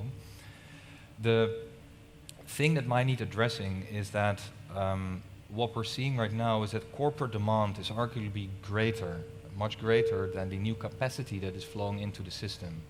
So this over-reliance on central planning and on centralized procurement may also hold back investments to a certain extent. It may actually cap the market in a way. And that's where, of course, corporate PPAs are becoming very, very important for the region. The second implication is that in these regulated market contexts, there are no short-term wholesale markets. We know, of course, from experience in Japan, in Europe, in the Americas, that short-term markets are very effective in enabling flexibility in the system by putting a value on scarcity and encouraging assets to ramp up when power is scarce and ramp down when there's abundant renewable energy supply available in the system. Now, in these single buyer markets in Southeast Asia, such markets are absent. What you have, in fact, are long-term contract markets, the PPA market, right between the IPP and the utility. These PPAs, in their current form, do not value or reward flexibility services. So when it comes to integrating all that variable supply into power systems, be it from solar or wind, we also need to look at reforms in terms of how these systems can start put a value on flexibility and how they can start procuring that flexibility alongside the wind power that is coming into the system. But is that a completely, not a new way of thinking, but a new part of the power markets that we haven't really seen before? Indeed, in these markets, it is likely that the single buyer markets will need to come up with some new kind of hybrid arrangement where you retain sort of the central mandate of the utility to operate and run that system, but also come up with new ways of encouraging flexibility. So you can think of launching an ancillary service market, introducing new flexibility contracts for battery energy storage, for instance, but also renegotiating existing PPAs, for instance with coal and gas assets, to also unlock that flexibility from existing thermal power assets in the system. David, you're from the Landau Group, and what's your position here on what's your perspective on this? Good question. Last panel and last speaker on the panel, so obviously a lot of ground has already been covered. But I guess what I'm trying to play through in my mind, well, the conversations we go through, they're kind of around what's necessary to deal with regional convergence in the face of the multiple uncertainties which are presented with renewables. And from Singapore's perspective, we don't look too closely at wind, unfortunately, not enough reliable wind flow for us to play with that. But actually the properties of wind and solar and all the others, mostly the same in so much as they create uncertain flows of power being generated. And they do this in an increasing quantity. And so, what Ernst was talking about was the idea of, well, in the presence of such things, you need to reconfigure the power system, the dispatch process and everything which keeps the lights on every 30 minutes. It needs to reconfigure to provide greater flexibility in ways which are really quite different. And these include things like dealing with the kind of fast start, slow start problems and the speed of the flow of electricity, which we don't necessarily always think about. But the reality is that through conversations you get into with exchanges and when you look at across the markets and when you think about the larger policy context, you begin to come to the epiphany that what's required within the region is probably something more like an ASEAN power grid. We've had conversation about this today already. But then it's really a challenge to get there because you need to converge with many uncertainties. You've got the uncertainty around the time of day flows from solar, which are different from the ones which you get in terms of seasonal uncertainties that come from wind in certain geographies. You've got uncertainty in the design of the domestic power systems. You've got uncertainty in the grid connectivity and how that can be used. And there's really just a lot of fascinating questions which really need to be addressed. And so, I think, the nature of the core question, what power market conditions do we need? We need a power market, I think is actually where I really land on this.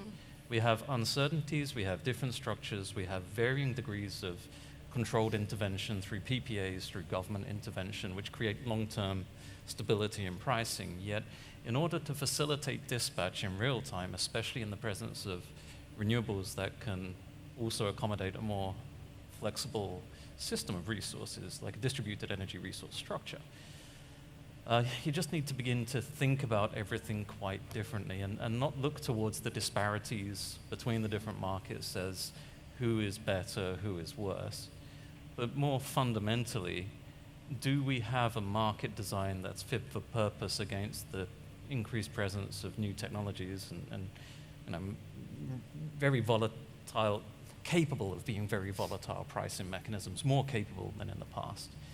And so we can probably just sort of step back and think about that more fundamentally at that level. Mr. Kim, you were nodding and it seemed like if you were taking some notes. Do you sort of concur with this analysis? And I agree on the points that Justin mentioned, right? But just something popped up in just my mind, and that's why I smile a bit, because one of the areas of frustration we always face in Asian deal is actually time and complexity to obtain, site, land, access, and so on, right? Which requires a lot of government's, assistance. It's not just central or the national government that we are talking about. It's a provincial, local government, the coordination among the different regulatory bodies and governments and so on.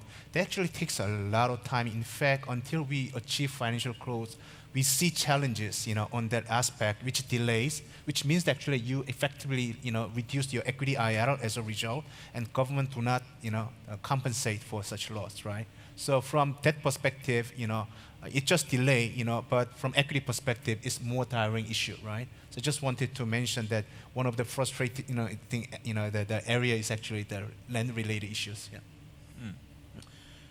Yeah. Ms. Suarez, Transition Zero is a name that sort of implies the pathway to a fossil-free society, and it's proven hard work so far. But do you see? Is there a way to that society in the markets we're here talking about? And does it go maybe through a sort of a translation common network?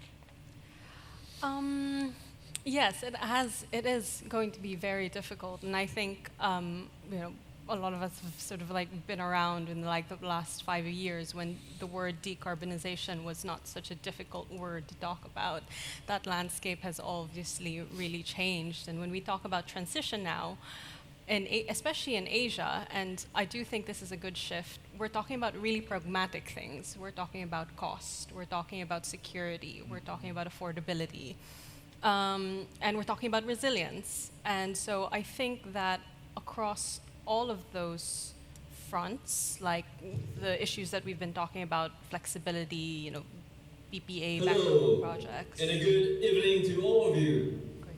A quick note, the Wine O'Clock, sponsored by Jumbo, will take place at 5:30 p.m. at the conference lounge. All Recharge Wind Power Summit attendees are welcome. Do join us for drinks and refreshments. Thank you. Wonderful. Yes. That was a commercial break. Yes. Yes, I did mention, like, right before going on stage that we should have grabbed a few beers and, like, asked some of the people out there to come on in here, so perfect timing. But yeah, I think it is going through a lot of the things that we're talking about. I think I land quite extreme on the amount of, like, reform and changes that we need to bring into the system to be able to adapt this. And like, you had a question about storage and flexibility that I'd like to, like, jump in front of, which is basically, like, I think flexibility and storage are very, very important things that we need to talk about. It's now happening in Europe, but in Asia it will happen differently. It might happen a little later, and it will happen for reasons that are structural rather than technological. So Europe introduced or started deploying storage and flexibility at a time when it had an interconnected grid, where it had mature wholesale markets. We don't have that in most countries in Asia, and particularly in Southeast Asia. The grid, the market, the operational capabilities are being developed simultaneously. And that's a real challenge for all of the things that we're talking about, and getting projects on the ground, and ensuring that the original tariff is what's the actual price and all of these things. But I think that it'll come quite quickly, and it'll come, it needs to come quite quickly. I just came from an event on storage and flexibility right before this, and the speaker very cheekily was like, this is the most important room to be in, and that's because a lot of this will hinder things like wind and solar and all of these things.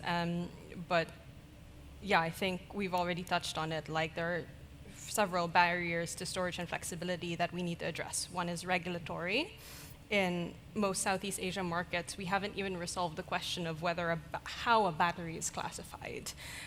Is it a generator? Is it a load? Is it a separate asset class? And increasingly, we're seeing across the region that you can't really develop solar and wind without some level of hybridization or portfolio creation. And then the second big barrier that I see is really operational. You know, Ernst mentioned it earlier, where most utilities are institutionally structured and operationally trained for baseload generator-focused power system. And the world that we're going into now is very different. It's distributed, it's variable, it's storage integrated. There are a lot of different players, there are smaller players, and so it's not just a market design question, it's a fundamental organizational transformation question.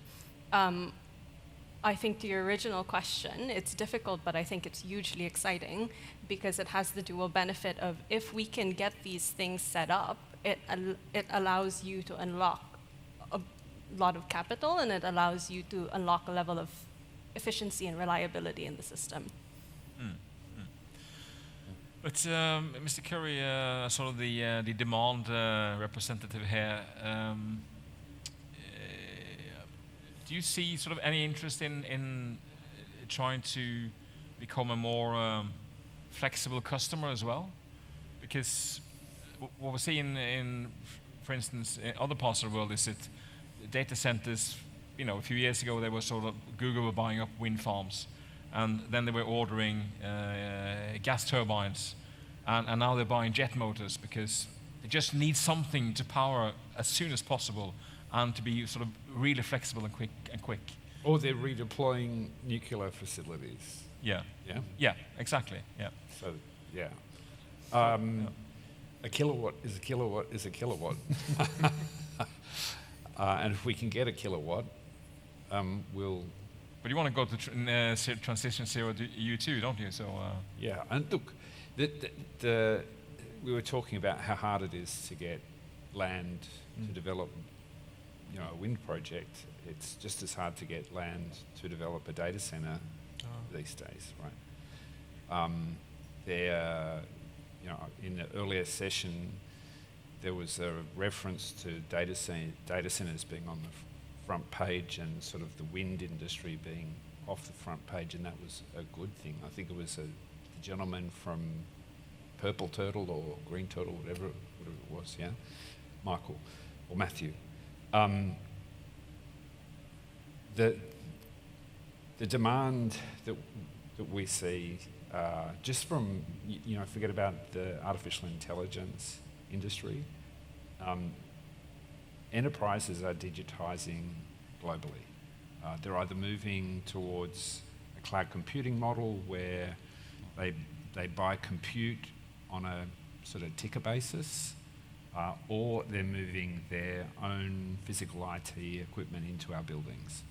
And essentially, we like a shopping mall. We rent rooms that have lots of air conditioning, security, and availability, and we charge a rent and a per kilowatt price, a metered price, right? Our responsibility is to provide the best deal for the customer, because when they enter into a lease in our building, it could be 10 plus 10 years, and they do a business case over that period of time, and that includes the energy costs, right? So they're wanting some certainty. So it's my job as leader of the operations team and our procurement team to go out and procure the best deal that we can. And we reserve the right to include renewables in that purchasing arrangement. And we're committed as an organisation to decarbonise. Look, we are looking for all opportunities to buy from the market. And at the moment, I would have to say it's massively complicated. It's so easy to go to an energy retailer here in Singapore or an energy retailer in Australia and just buy black energy. You don't have to worry about the contract, because the contract has been the contract for like 30 years, right? It never changes. You sit in front of a PPA, they're about, yay thick. You've got 12 lawyers around you, and it potentially takes you 3 or 4 months and a massive headache. And then at the end of the day, there's no real price certainty anyway, right? The force majeure clauses in some of these agreements are frightening. Somebody trips over a wire in a field, and they call force majeure, right? So there needs to be a lot more maturity, I think, would be the word I would use in the marketplace. But look, we do these deals. We do these deals, but I'm just telling you how steep the hill is. Yeah. I mean, I have, maybe related, the subject or topic I want to touch, right? It's actually the willing aspect, right? Because, maybe it's also linked to the corporate PPA regime, which is now getting more popular in the region, right? The thing is, sometimes we see that the willing charge is uncertain throughout the asset life, right? Yeah. Which actually makes quite challenging to calculate your return over the target, sort of period, right? I mean, for us also, it's a key bankability issue. The site is great, wind resource is great. Everything else on day one looks quite bankable, but the fact that willing charge can be uncertain over time, and we don't have any mitigation, especially provided under the regulatory regime and so on, right? That makes it quite challenging for even the willing corporate off-takers to take a long-term view, right? And that's maybe one thing that also the government has to be mindful to provide certainty, right? Just wanted to raise that point. That's a good point. David, please. Well, I mean, it's interesting, because actually I think that conversation around the wheeling charges is one that is already recognized within the region, actually. The idea of a standardized methodology that could exist, so that people that may need to procure across country borders in a future where we have many more low carbon electricity imports, for example. And so, it would be great to see further coordination, and I think there's various bodies within this room that will be taking a lead, and actually events like this will be helping within that to just create that conversation. But that's certainly a very real thing. But is what you're describing a wheeling charge that's also domestic? That's also that's true. Yeah, for example, a certain program that we see in Malaysia, right? Yeah. Also, that is something that we need to understand further, because we haven't had a full confidence yet actually on that point. Yeah. So the ideas that I was hearing in conversations with some lawyers within town, pushing towards the concept of let's at least try to standardize the methodology. Of course, the numbers will vary for many different reasons, and depending on which land mass you're looking at, but the methodology doesn't need to be so opaque. Ernst, you mentioned yesterday, we had a brief chat about a flexibility source. It's not very green, but the possible use of coal as a flexibility source. Yeah, indeed. So there's, of course, a lot of interest in deploying new battery energy storage for good reason. There's tremendous potential to use that as a resource to provide more flexibility on the demand side, to relieve local grid congestion issues, to provide round-the-clock renewable energy power. So there's a tremendous business case for battery storage. But we do need to realize that whenever you deploy more battery storage, it is an additional capital expenditure. And this, of course, might be great for industry, but from a system perspective, it's also good to optimize your cost and ensure that you're using your existing assets in the system in an optimal way. So what we have seen in many countries in ASEAN is that they have rolled out coal and gas assets at a rapid rate over the past 2 decades, right? So from an ASEAN perspective, I believe since the turn of the century, total installed capacity has tripled, and it's probably about to double again this decade. Now, the early years of the 2000s, 2010s, most of that demand was met by fossil fuels. That's changing now for the better. But it does mean that there's still a lot of thermal power capacity in these systems, and it will be unfeasible politically, economically, to simply retire all those assets early. I mean, I would love it if that was going to happen, but we do need to be realistic and also consider, multiple transition pathways in parallel. So that can be retiring assets that are least effective, least efficient, older, but also using younger, efficient coal assets, perhaps for flexibility services, to convert the role of these assets from a barrier to a facilitator of the transition to renewables. And this is very much possible. Coal assets, they are thought of being baseload assets, but they have provided key flex services in major economies around the world. China has done a lot of work to unlock flexibility from its large coal fleet, which has massively helped in reducing curtailment rates of renewables. And I think we need to consider a similar strategy for some of the big coal-reliant countries in the region. And that brings us back to that point of contract reform. In these countries, there are no wholesale markets to unlock that flexibility, so you kind of need to work within the context of the PPA to value and reward that flexibility. And that means that we need to tackle a rather sensitive topic, and that is renegotiating existing PPAs for coal assets. Any questions from the remaining audience? This is a chance to raise your hand. No hands as yet. Let me then ask, because I'm thinking in my head, listening to you, that okay, in 12 months' time, we should probably invite a few systems operators on stage and have them talk together and try to figure this out. Because, but at the same time, I'm also thinking that it's I live in Norway, of course, part of the European power market. And it was just last week or so that there came out a report from the European TSOs that said that we need a massive investment in a European grid, because there's so many bottlenecks in the grid. And I was just thinking, comparably speaking, we've had this development slightly earlier in the European power system, and we haven't solved it yet. So maybe it's a bit unrealistic to hope for something to happen too soon here. But sort of, what can be the first step forward to sort of bring some real change here? Because that's what I'm hearing from this discussion, is that there has to happen, some kind of real change must happen for a true development to occur. And that's going to be a final question, starting here. I would say there's probably 3 things that regulators, decision makers could look at. One is to provide more clarity on the frequency and pace of utility renewable energy tenders.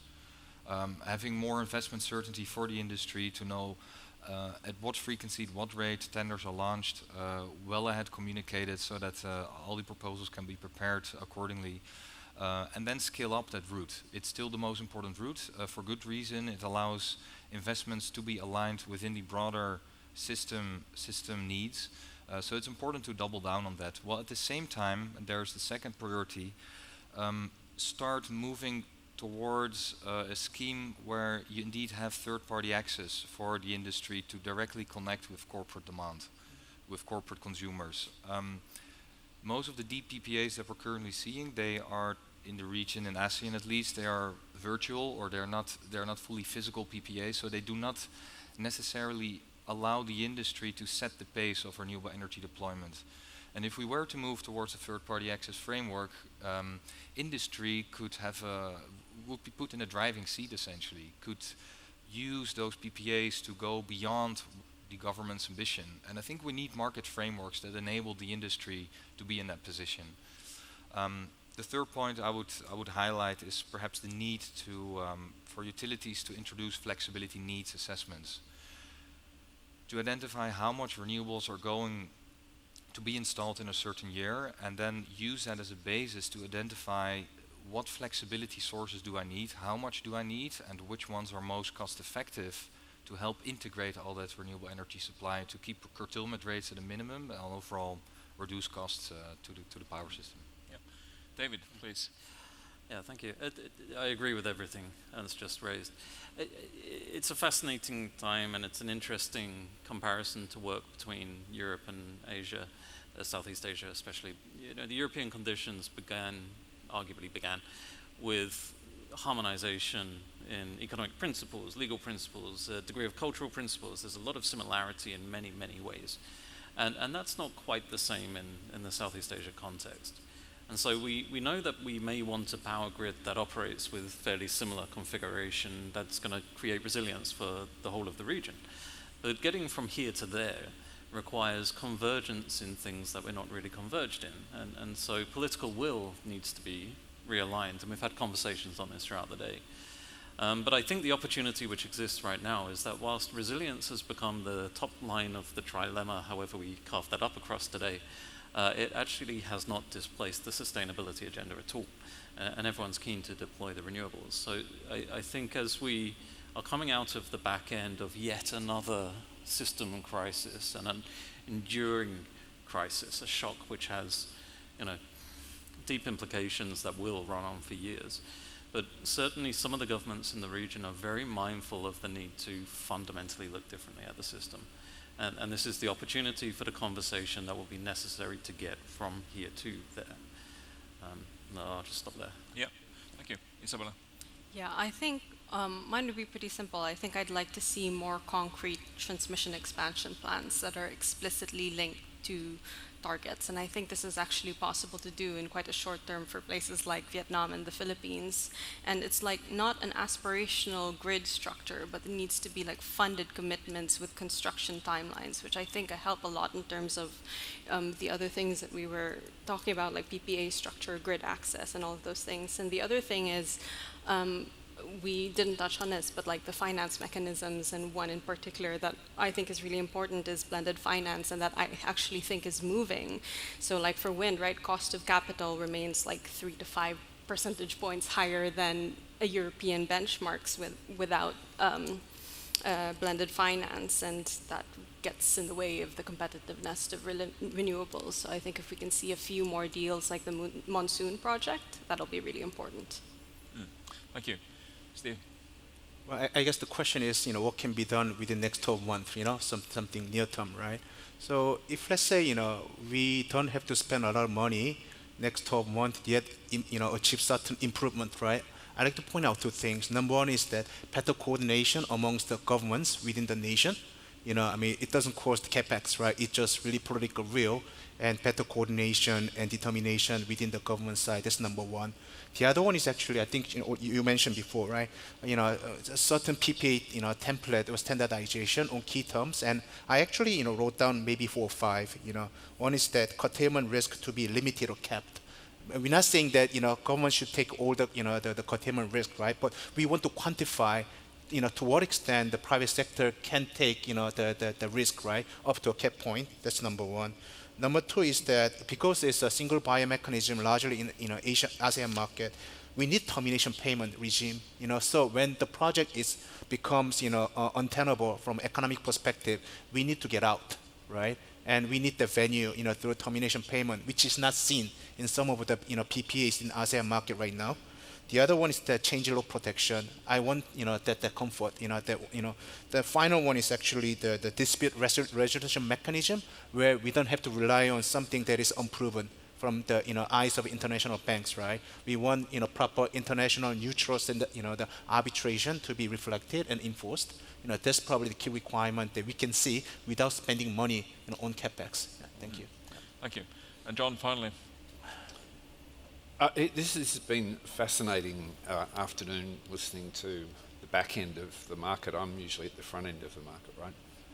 It sounds like the market needs to undergo some structural transition, and you need to undergo it at a moment where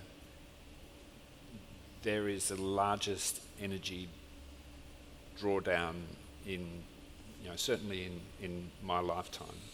We're seeing gigawatts and gigawatts and gigawatts of demand coming to the market with various AI players, and that, as I said before, there is still the background demand for technology, right? And you've just laid AI on top of it. So just when you're seeing the largest energy demand and the largest energy shock, certainly in my lifetime as well, in my career,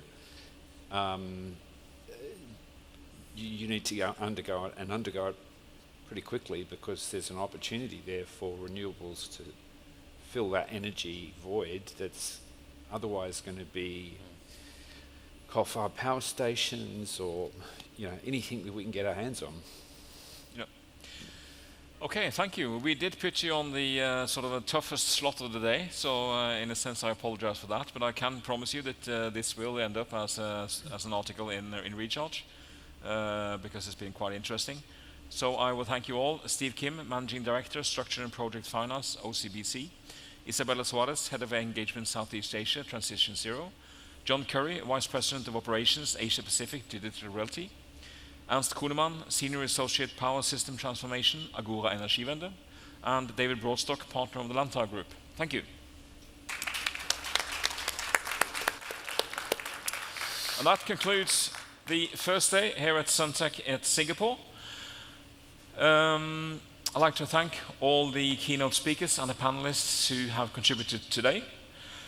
And as we wrap up, let me invite you again, as you heard through the commercial break here earlier, to our wine o'clock, sponsored by Jumbo, in the conference lounge next door. There's a chance to network a little more in a relaxed atmosphere. I already observed relaxed atmosphere out there, so there will be more of it, and drinks of your choice. If you have any suggestions to what Recharge should cover, or any input to what we should include in the conference program next year, apart from bringing TSOs on stage, seek me out during the first part of the gathering, or talk to my colleagues whom we've already seen on stage, Gareth Chetwynd and Cosmo Sanderson. Thank you, everyone, and thanks to the technical staff at Suntech who has provided us throughout the day. Also thank to the rest of the staff, and for making it is a very pleasant day for us all. Enjoy the evening, and we'll meet here again tomorrow at 10:30. Thank you. Okay.